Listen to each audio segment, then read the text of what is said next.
Alright guys, Dan here. Welcome back to the Saints View, the channel for Southampton content. First of all, before we start any of this video, I just want to apologise for the fact that it's coming quite late.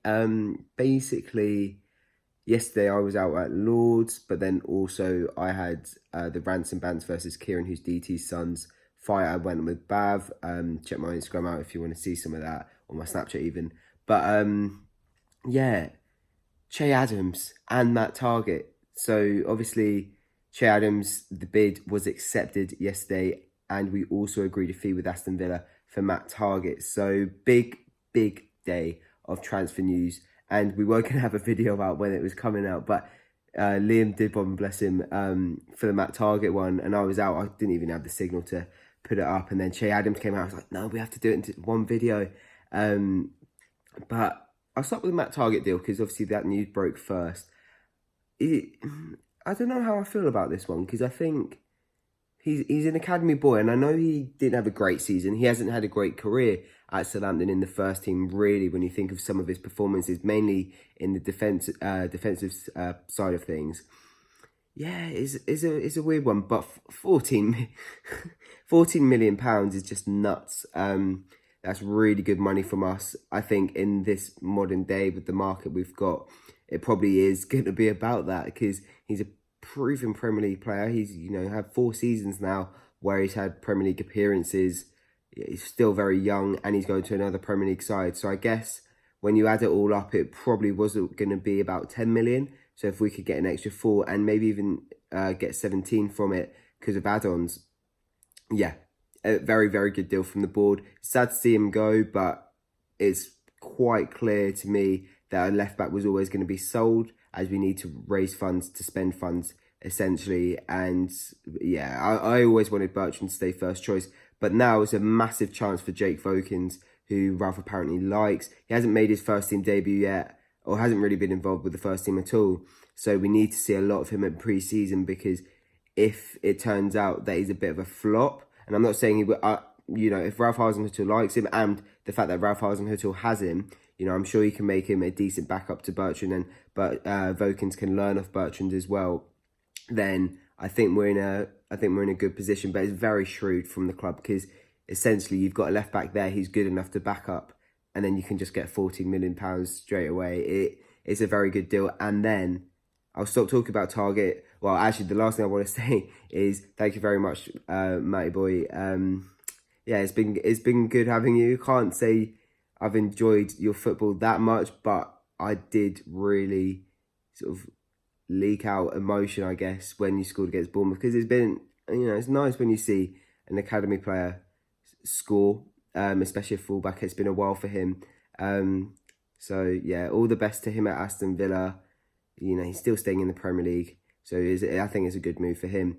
Now, on to the big one, Che Adams. We broke this news a week, maybe even 2 weeks ago now, that a bid was poised to be made.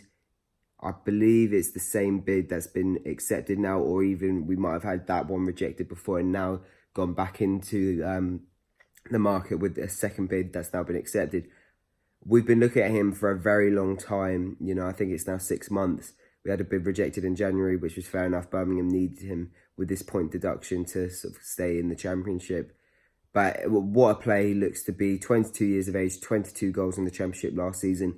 Very good finisher. If you've seen some of his goals going around on Twitter, I think that a compilation of all his goals last season's come out.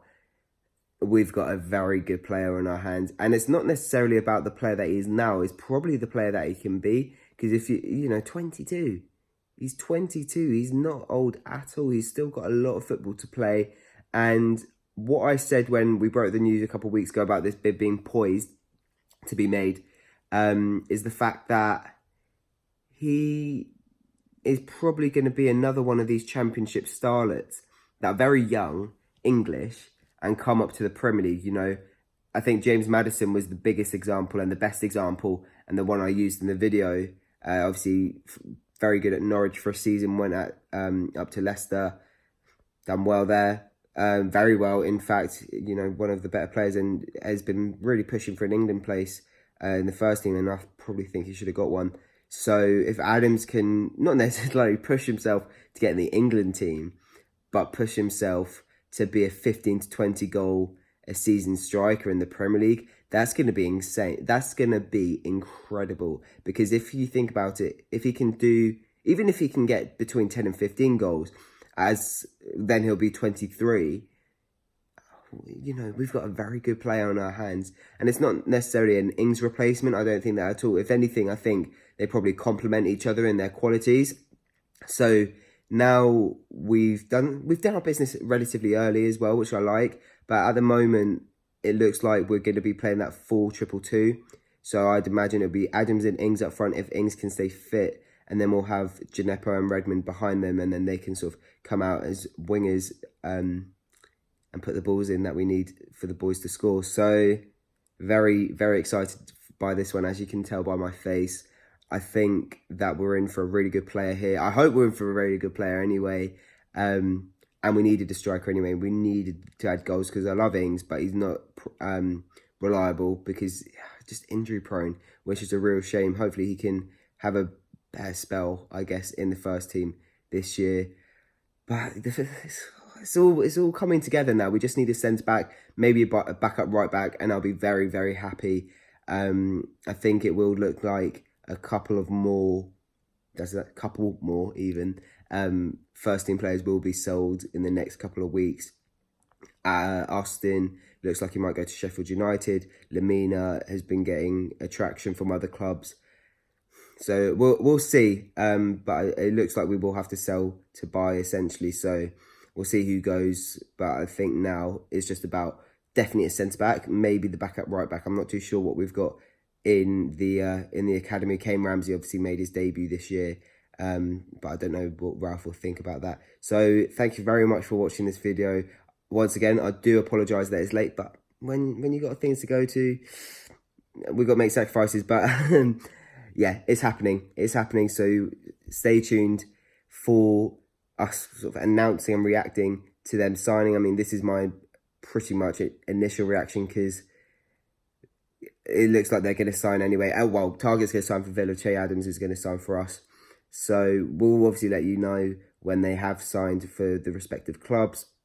Remember to subscribe and turn notifications on so you keep up to date with all Southampton news throughout the summer and pre-season, which starts as of next week. So we'll have coverage of all the pre-season friendlies for you and what's sort of going on during their pre-season.